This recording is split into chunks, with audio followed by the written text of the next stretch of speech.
Why is this started? Why is this like, no, they can't hear the tab today? Why is it +4? Look at all these people getting +4s.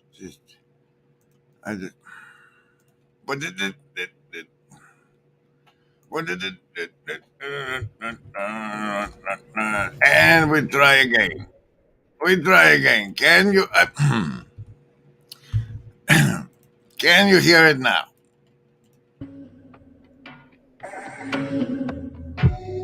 Oh, welcome. I hope you're feeling virtually not alone. Don't forget to like, comment, and subscribe. See, they catch up to what we're doing and they make it so we can't do it anymore. That is how things work. Welcome, everybody. This is the, I can't play any clips for you stream because the audio doesn't work anymore. Unfortunately, or fortunately for you, a lot of the branding we have is loaded up in video form, right like this. But as long as there were only like one or two of them at a time, I could sort of manage it. And I had the same issues with, often with church people, because having an unmedicated schizophrenic in the back of the church is not a strategy for seeker-sensitive ministry. Clip that. Yeah, there you go, Chris. You can clip that. Having an unmedicated schizophrenic in the back of the church is not a strategy for seeker-sensitive ministry. Clip that. Someone will walk in, I remember. So then we had when someone would knock on my door and want to talk for 2 hours.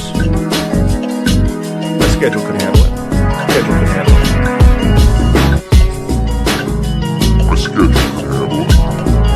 So I talked for 2 hours. So actually I've listened for 2 hours. And that was, in many ways, all the internet randos are just, basically get what all the homeless randos used to get. We're the new homeless. Yeah? Oh, wow. It's true. I taught you how to clip, right? So, how do you do a clip mail for me? You can make a clip and then tweet it and then add Pastor Paul to say clip mail. Hey, Pastor Paul. Are you saying we should LARP as adults? With like civic, human, responsible duties. For why to do it again? Like, that's really what we're trying to do. And give and act like fully mature men for the benefit of everyone. For the benefit of everyone, he said. Is that LARP like grown men for the benefit of everyone? Is that what you're recommending people do on the other side of the LARP gate, Pastor Paul? My question to you. Sir, from this side of the LARP gate, where Basically get what all the homeless here, those used to get. We're the new homeless. Yeah. Oh wow. Yeah, it's true. So yeah, so that's and it's lamentable because I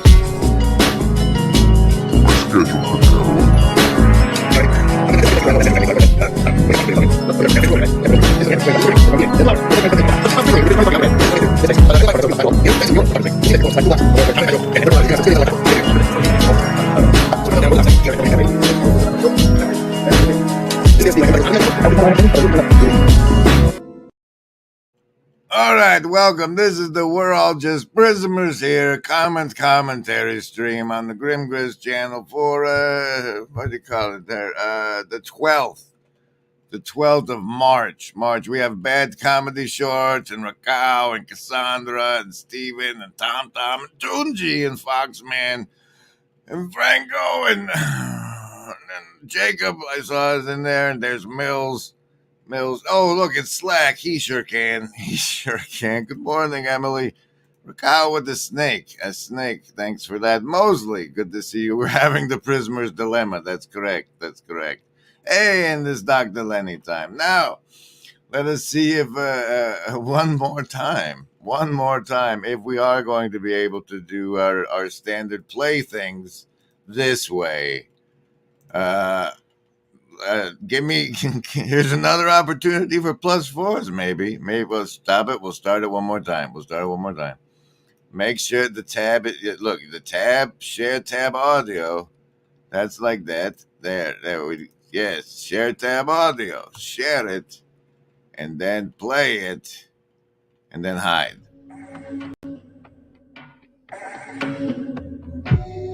Oh, welcome. I hope you're feeling virtually not alone. Don't forget to like, comment, and subscribe.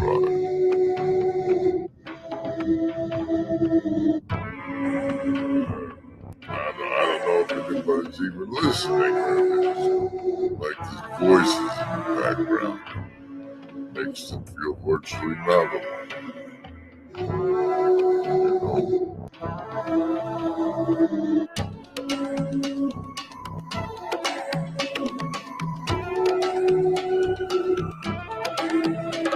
Your host, General Griswold Gaius, member of the First Blood Regression Protocol and a member of the Fraternal Regiment embodying narcissistic sociopathy. On behalf of the Sacred Order of Foolish Transparency, I speak with the film. We have some all-stars in the hive mind today.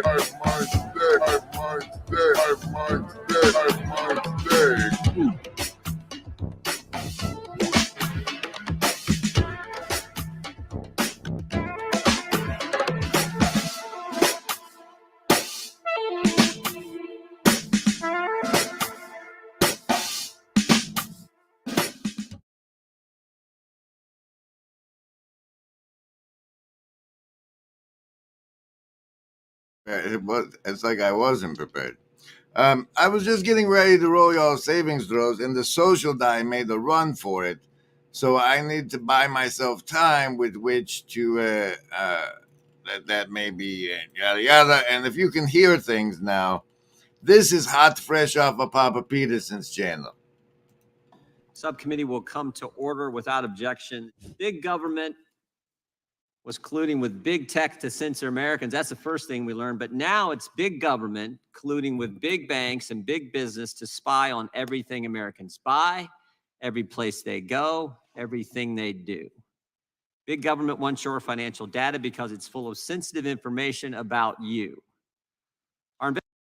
What? He's speaking at the Congress. Yes, Papa Peterson spoke at Congress. We might dive back into that. But before before I share any of the congressional mind, like the guy prepared to go cast magic spells on Congress with his words, before I expose, hey Sanji, before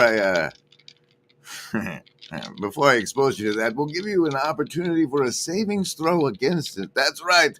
Here on the Grim Grizz streams, you can get the savings throw against mind control. You get to choose between survival, social, wisdom, or heart as the basis for your savings throw. I roll the die. If it's over 10, you only take half damage from all the mind control. If it's under 10, you take full damage, but at least you know you're taking full damage. Usually the mind control is you're under an anesthetic.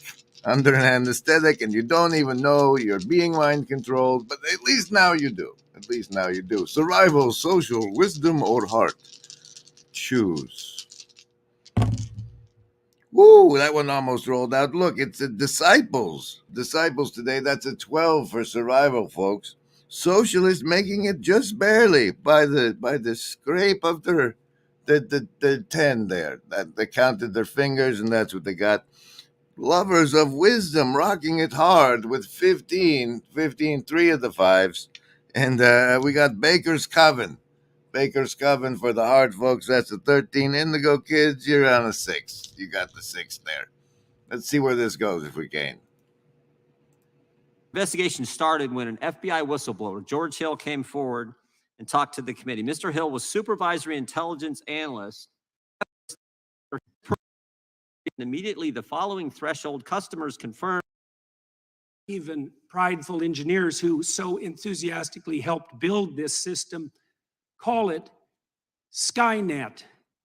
After the rogue and all-seeing technology that took such a dreadfully wrong turn in the famous science fiction movie Terminator series, featuring artificially intelligent robot intelligences hell-bent on protecting themselves by destroying humanity.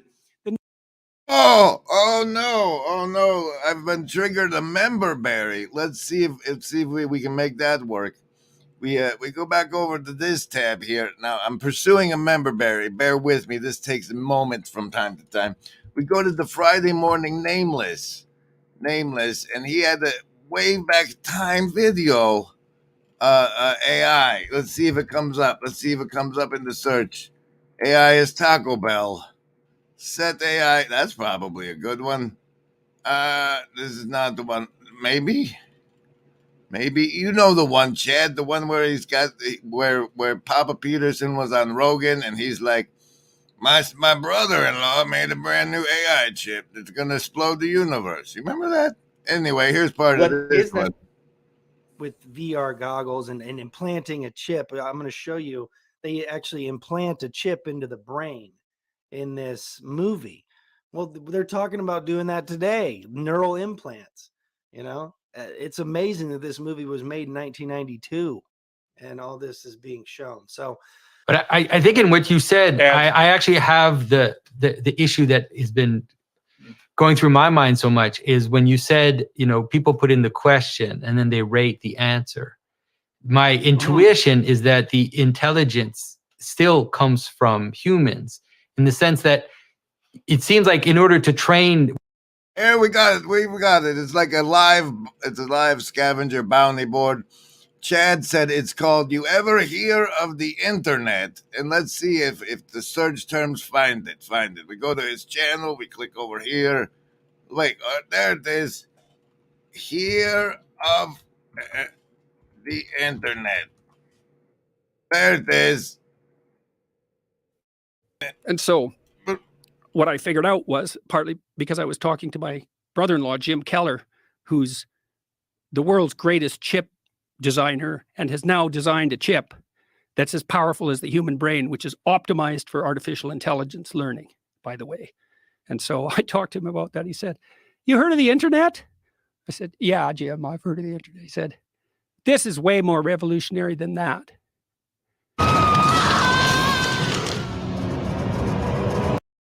That's right. So now we've established there's a guy named Papa Peterson. He's got the fancy pants connections. He's a very important man.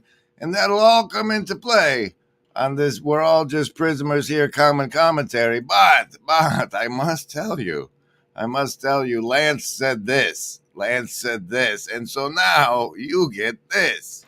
Now what'll that asshole think of next? Is anybody got a dime? I listen to him. I think he is telling us the truth. That is indeed what he wants. Those of you who are sort of sniffing for duplicity or grift or dishonesty, I don't smell any of that here. I think he's telling us. I see this guy. I see both of these guys, but I see this guy as being very, very genuine and honest. He is.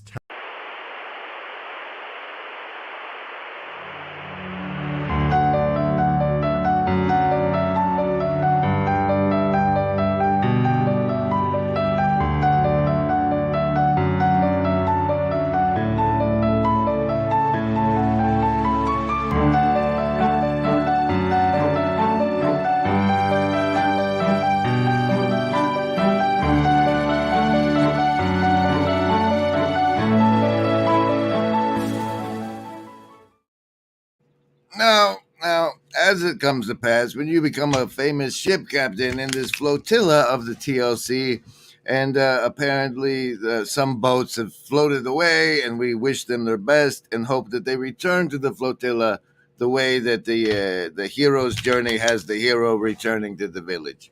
But if you're in the position such as me, sometimes, hey, ups, the LARPers of Prismeria, the things come to my attention. And one of the things that came to my attention was a recent comment series, a commentual exchange over on Pastor Paul's most recent, what do you call it?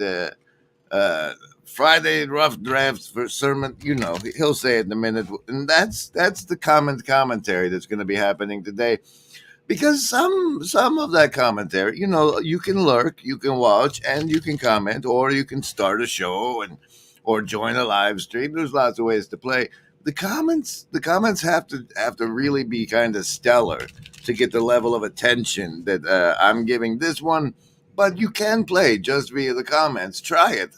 We got a great one from Bob Briggs on yesterday's replay, which might be worth its own. I don't know. Card for the show for today is the six of hearts. This is a message for Pastor Paul Vanderclay. I saw who you had on your show this morning, the horrible things that man said about the kayfabe, and I just want you to know that I'm going to destroy you in the April Fool's Conversation Cage match.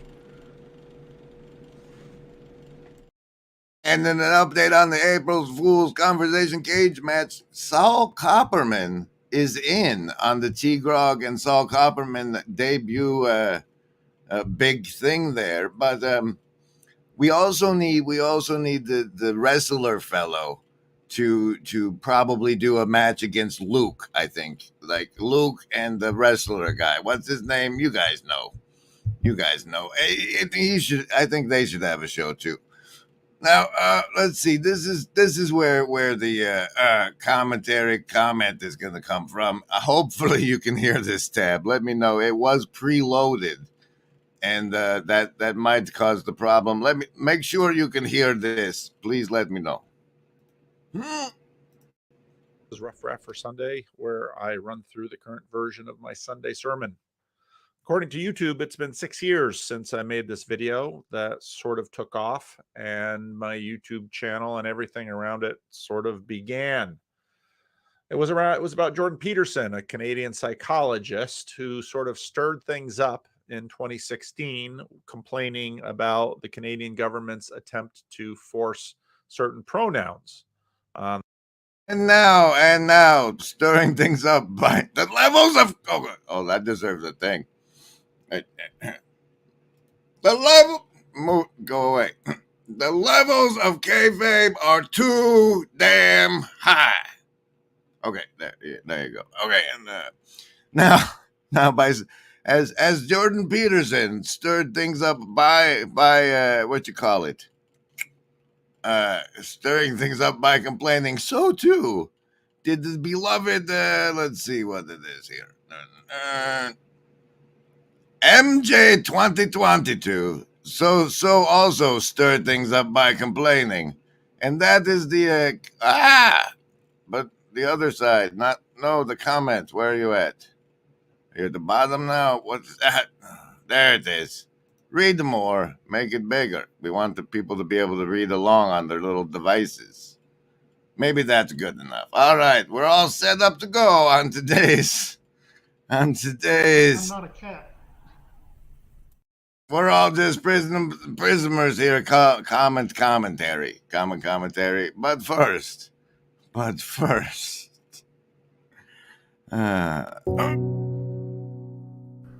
This means that the individual psyche is far from being safely synthesized. On the contrary, it threatens to fragment only too easily under the onslaught of unchecked emotions. While this situation is familiar to us from the studies of anthropologists, it is not so irrelevant to our own advanced civilization as it might seem.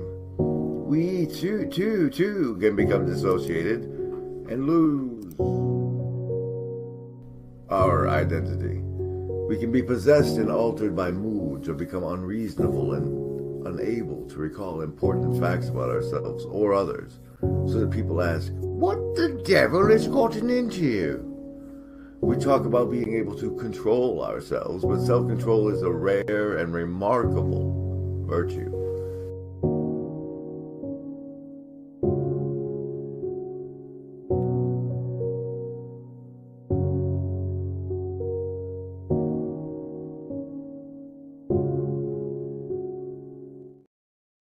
All right, let's get into this. Fabulous color commentary by MJ 2022. Paul, I notice a growing TLC centricity about your sermons, and it genuinely provokes the question in me of who your audience actually is. As an observer, it seems you have been so immersed in this digital space that you are becoming increasingly disassociated from your local congregation.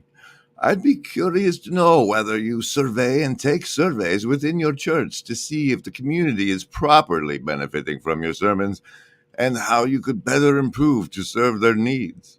Unless talking about JBP, JP, or JV is really what they need for their spiritual growth.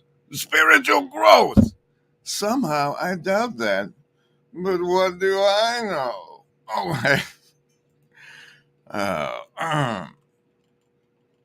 Say is there's nothing wrong with your deduction. Your brain works fine. The problem is that you're not submitted to the truth outside of the truth that you want to be true. You're an ideologue. Right. You don't care if the baptism of John was from God. Right. You're not submitted to the truth. Right. You're too concerned with your own position and power and authority. Right. Your monarchical vision. And then we have an appearance from Muted Plum 4655.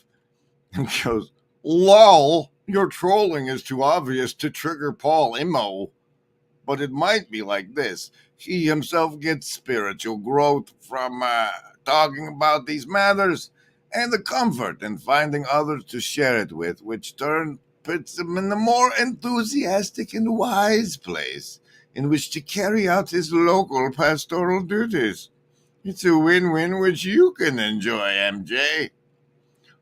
So when I say his sermon genuinely provokes a question, I'm lying in your view? Do my posts really come across as trolls to you? Or is that affirmation just your way to cope? Whoosh! If Paul needs to outsource his inspiration to make his sermons, then he doesn't belong in that church. Ooh, it's getting spicy, boys and girls. It's getting spicy. Bing, bing, boom, boom, boom. And Muted Plum with the comeback. I think if he draws inspiration from outside, he still belongs in that church. Hey, memberships. Thank you, Ups. There we go. We both stated some opinions. High five. Is that bold? Can you bold? Is that a bold high five? Does that high five look bold to you? Is the Muted Plum a master of YouTube comments to the extent he can bold things? That's not what I meant, blah, blah, blah. Pseudo-Boethius with the good old, you need to spend a lot more time with Peter Parker. Oh, that's powerful, powerful. and then it gets real spicy when the Ansel Man weighs in. Stay tuned. Remember, there is no agency. We want what's best.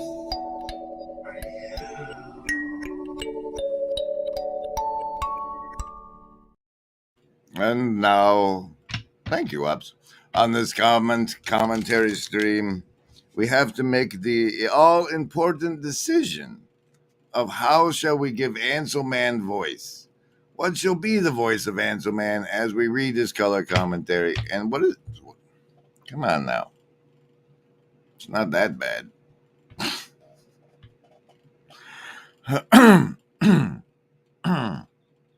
Are you sick and tired of being asked about the TLC?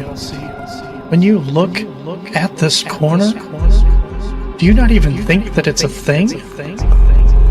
Well, if you're like me, raise your hand. Because I got what you need.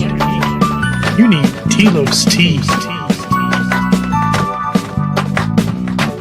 That's right. Grab yourself a nice hot cup of Telos tea. Not Telos tea. It's not a thing. All right, we have from the comment from the Hive Mind, the live Hive Mind, where you get a +2 to next stream savings throws just by participating.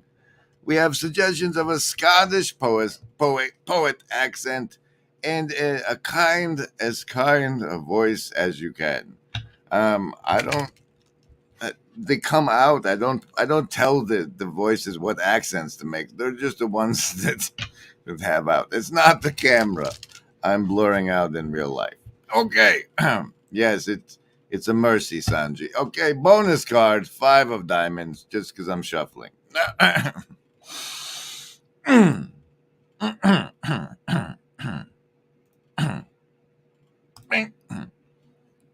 I rather agree with you in concern that Paul is unnecessarily introducing to his congregation men and ideas they would not normally be aware of or interested in. And the pastor's challenge is to know the minds of his congregation and tailor his spiritual messages to that. However, Paul is also trying to integrate his church-adjacent estuary group into the congregation, so the expectation might be that those in the estuary group, whose minds presumably are influenced by those men and ideas he deals with, become members of the congregation. We don't know them well enough to judge Paul's choice of material for sermons. To which MJ responds, I remember making a comment, probably over a year ago now, that I predicted TLC and its ideology would supplant Paul's church. The thing is, Ansel Man, that his sermons were being tailored to TLC long before he replaced his Bible study with estuary. The signs were there. It's quite obvious where his heart is. I think Paul just wants the same type of audience at his church as he gets through the screen. And that's one that provides a constant stream of praise and validation. I think that's an unfair accusation that he is only pursuing a constant stream of praise and validation. Is your and others' engagement here with ideas and events just pursuit of praise and adulation? You are too prone to make character attacks on people with your presumptuous psychoanalysis. Why are you here? And then where's the part I want to talk about? Why am I here? I have the sense that TLC is one of the many staging grounds for an emergent cultural shift, and this is a way for me to engage in its spirit. It's a practice of discernment. You're wrong, MJ. Okay, and then did you? Whoa! Where is that reply? That's the one I was looking for, Ansel Man.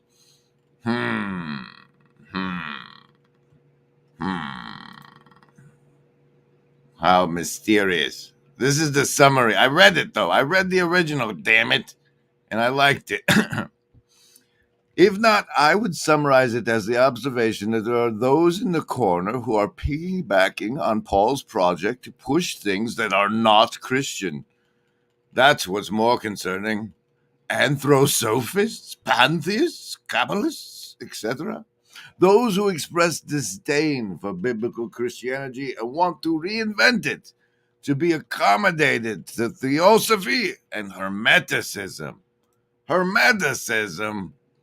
That reminds me of a recent release from our good friend Jonathan Doomier. This.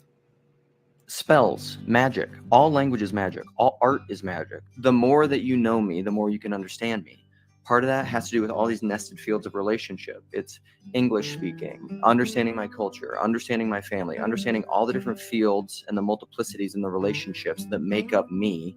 The more that you understand that, the more that you can understand me. This is written in English. Most people will not understand this. This is also the criticism that people have of like Vervaeke or symbolism or this little corner of the internet. Everything works this way. It's like when people come into this little corner of the internet and they'll watch one of my live streams, one of Paul's live streams, and they'll be like, what are these people saying? This is nonsense. This makes no sense to people.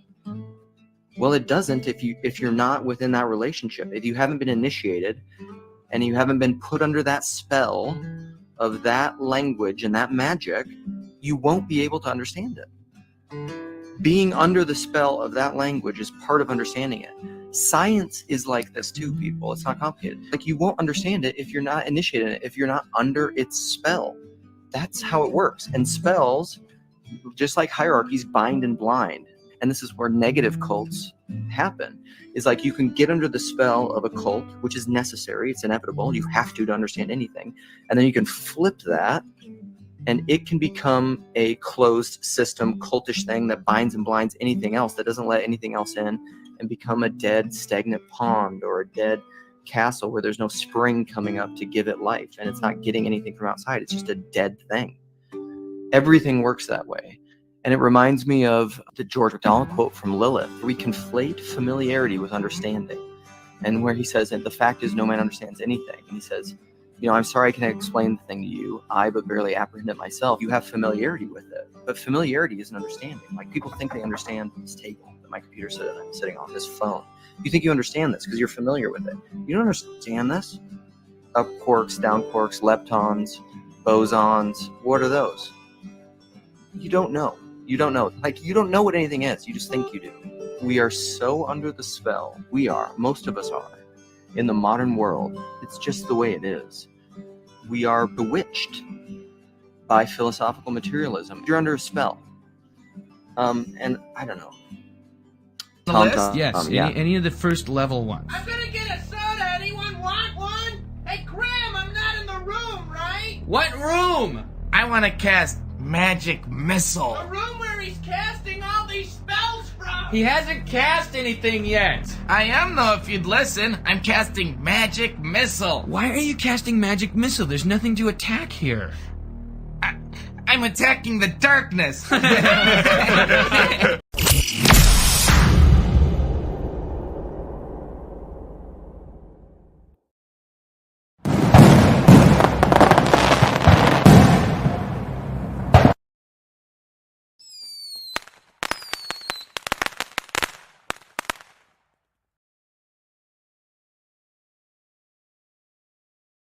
I saw Dr. Time's question there.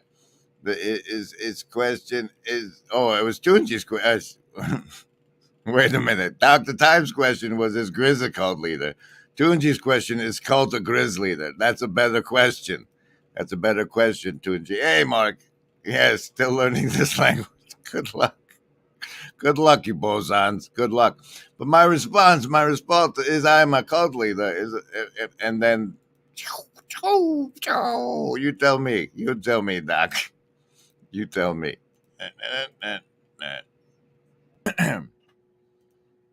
Special thanks to the Shadow Cabal.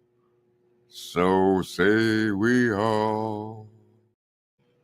And we could be discussing, Neil, the everlasting inconstance of the eschaton, but instead we are doing a fancy pants We are all just prisoners here. We'll get to that. Stream common commentary, and we're on the common commentary part where Anselman recently summarized his missing deleted comment there that there's some weird was more the anthroposophists, the pantheists, and the Kabbalists in the corner are even more concerning.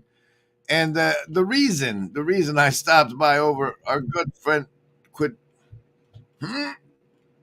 Demir's channel here was because that's a perfect example. Perfect example. Look at here. We got the conversation with Mo. No, wait, that's not it. We got the human body, eurythmy, all the magic spells and beholders. Where's the living new age bullshit? That's a good one. Share this tab instead. Especially the religious people are like, this is new age bullcrap.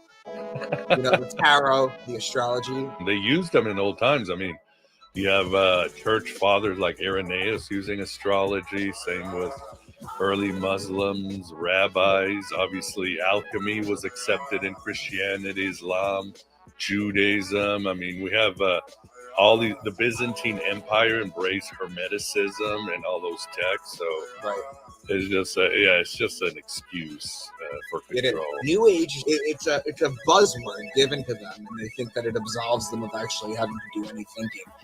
Exactly. Don't believe.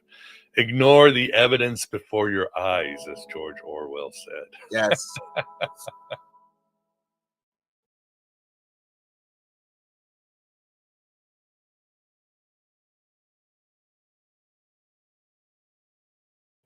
I just highlighted all that to say that I recognize Anselman's concern. I see. But if we're in a place where there's a battle for attention among powers and principalities, it makes sense that they would be making a concerted efforts here, and that's why we do the Defense Against the Dark Arts bit, right? Now, where are we? There's this one thing MJ says I have to get to, and then we can stop. Of course you are supportive. You're just giving back what's been given to you. The veneer of non-judgmentality is alluring, to be sure. That is, until you begin to see through it. And then you're not only judged, but strongly opposed. Boy, do I miss Joey. If it wasn't for Sam, I'd honestly have nothing to do with this digital space. But I'm glad I'm here. Although I don't see things as most here do, I'm happy to learn about other people's perspectives and share my own. However, I'm aware that this isn't real life, and I don't use it as a substitute for our relationships. That's the part I had to speak on. This is real life. You're staring into your device, being an attentional node or communion digitally. This is what you're really doing in your real life. These are actual human beings on the other side. There is no fourth wall. You've been under a spell. There is no audience. You're not in the privacy of your home in your secret place all by yourself. You're with the others in the attention. You're being watched there. You're effectively pacified, except to the extent that you can gain what improves you, or it's not. These aren't. I mean, I've been sent on 3 trips by this in my real life. I've been to California and Wisconsin and now Florida. This is very much my real life, MJ. I don't know how to end this.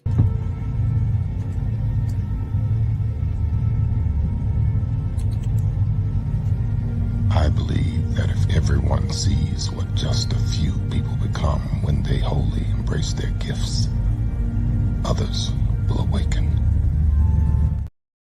And in the same way that the going and reading a book can change your life, like hearing something some jackass says on the internet can also change your life. It's all very much real life.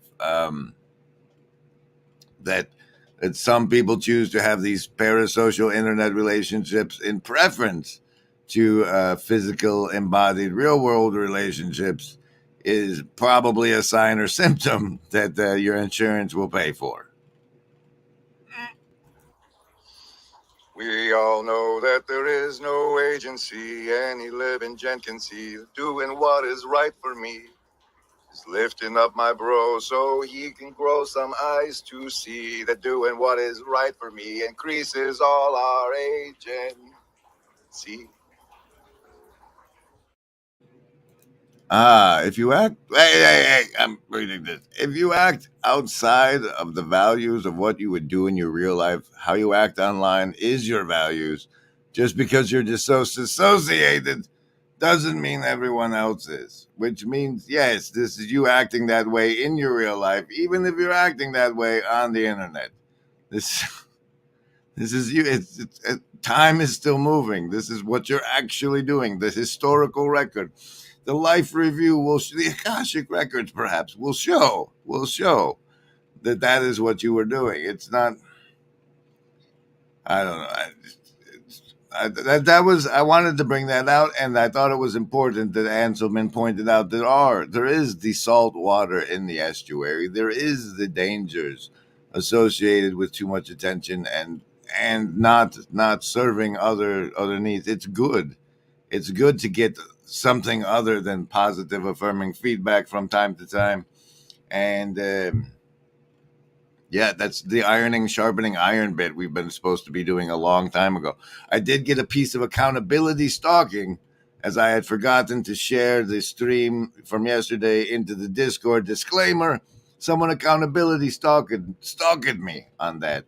And that's, since we're here, this is our real life. That's what one of the services we can provide to each other is to hold each other to what we say, make each other hobos. Like Hobo's Lullaby. Go to sleep, you weary hobo. Let the town go drifting by. Listen to the steel rails a-hummin'. That's a hobo's lullaby. That people at some point will take vengeance. But as a Christian, he says, don't be about vengeance. And why don't be about vengeance? Because the truth is, if you are about vengeance, well, that will consume you. And it also makes you weak, and it also puts you at the disposal of others. It never stops. Vengeance is mine, says the Lord. Vengeance is mine, says the Lord, I will repay. Vengeance is mine, saith the Lord, I will repay. Vengeance is mine, saith the Lord, I will repay. Vengeance is mine, saith the Lord, I will repay. Vengeance is mine, saith the Lord, I will repay. Vengeance is mine, saith the Lord, I will repay. All right, welcome, everybody. You're on the up there. That's what it's supposed to be. The 2/3. Welcome, everybody. This is We're All Just Prisoners here. Commentary stream. We've just made it through the commentary part. We're almost to the We're All Just Prisoners part. But first, a little more of Peterson blabbering, and then some cats,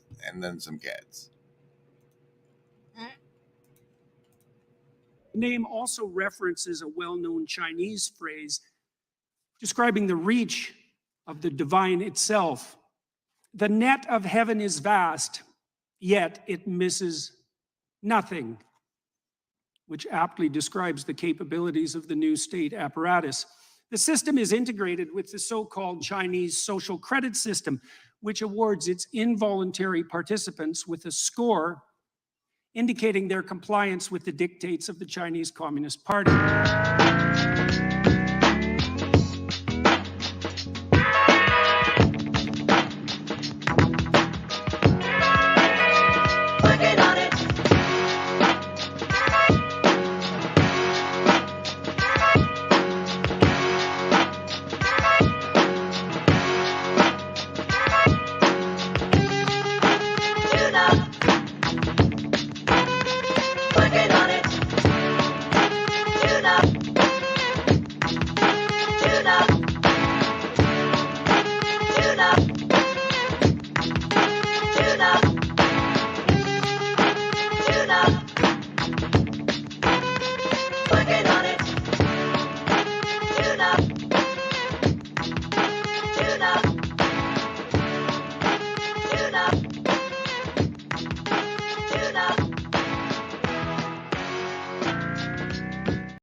There we go. Okay, now, ladies and gentlemen, we've made it. We've made it to the. We're all just prisoners here, in which I'm going to talk more rainbow chakra bullshit.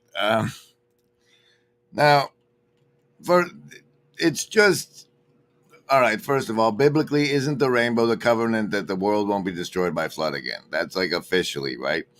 But what I don't know is what are the 7 candlesticks in the book of Revelation, and what are the 7 seals on the back, and what is the 7s? There's lots of 7s, and we happen to have 7 colors. Now, if you break the light of reality into 7 separate parts, into different layers of let's call them layers of primary motivation, okay? And we break those into 7 arenas. There's within you the core foundational ability of the will to survive, and we're going to color that one red because we're moving up the rainbow, right? And so the will to survive is always a motivational concern. And then next is the orange, which we skip on the die, which is yourself and your sense of power. That's like whether or not you're going to eat the thing or the thing is going to eat you, and how your assessment of that is sort of the orange layer. And that is a motivational force. Your personal assessment of yourself and your own power and the power dynamics of the situation you're in. That is also a motivational factor. And the third is the social layer, the constructed layer that even if it's just between you and the animals, there's the roles and the layers and the pressures and the concerns and the motivations of those. And all 3 of those motivations are always at play in almost every life form. And it was convenient to me to view the brain, the structure of the brain, and how at the core, at the bottom, the reptilian brain will to survive thing. And then it too, as the brain moves up as you move up the brainstem and out into the trees of the frontal lobe, you can also move up the rainbow of human concerns, and that's what we're prisming. That's how we prism things on the basis of those 7 motivations, essentially. And if you can view the situation with like which of these motivations is it concerning, you can get past the social layer to the layer of love, that is a motivational force. And then the wisdom and communication is also a motive, and then the fancy pants indigo thievery and beyond that we don't go into at all. So here we are, screed light, scattered prisms with 7 main motivations. Now, in this digital space we're in, they're sort of disconnected, disassociated, perhaps, from some of the bottom layers of concern. We assume that if you're here, you're not starving to death. That if you've made it on the net, that you're at a certain level of those concerns, being the Maslow's hierarchy being serviced, that you're able to function on this level at all. Now, those balances could be out of whack. That couldn't be true, but you've made it here. And so our default assumption is you're kind of okay, at least you're online. That's just the standard operating procedure. Unless we're informed otherwise, we're going to assume you're doing okay. And then that lets us play on these blue and love and whatever, as well as a little bit of the social. And that's this realm that we're feeling virtually not alone in. We can, through this, we can do things like global prayer. That we're prismers here. Okay, so that's it. We're prisming, basing on the 7 motivations. That's that. There's Valerie's letter. I want to run the clip or find the reading for me. It's from the masterwork of Pajot's nemesis, Alan Moore, but it's about how, like, one prisoner to another, I share what I can to you, and the motive, and it's all faked. But anyway, I guess that's enough. I don't know. You got anything? Right out of Prometheus Rising. See, by not reading anything, I do this thing where other people will tell me where they hear similar thoughts to the weird stuff I've had. I can get more money by doing what, Sanji? A real cult. It's this. Hello, I see the assassins have failed. It's the sacred order of foolish transparency. It is. I don't know why it's not. What makes that not a real cult for you? I don't understand. But anyway, that's the show for today, guys. Thank you all for being virtually not alone with me. And please call us out on our bullshit. It's the only way we get better. This has been the We're All Just Prisoners here stream. And I'm General Griswold Gaius Grim of the First LARP Ingression Protocol.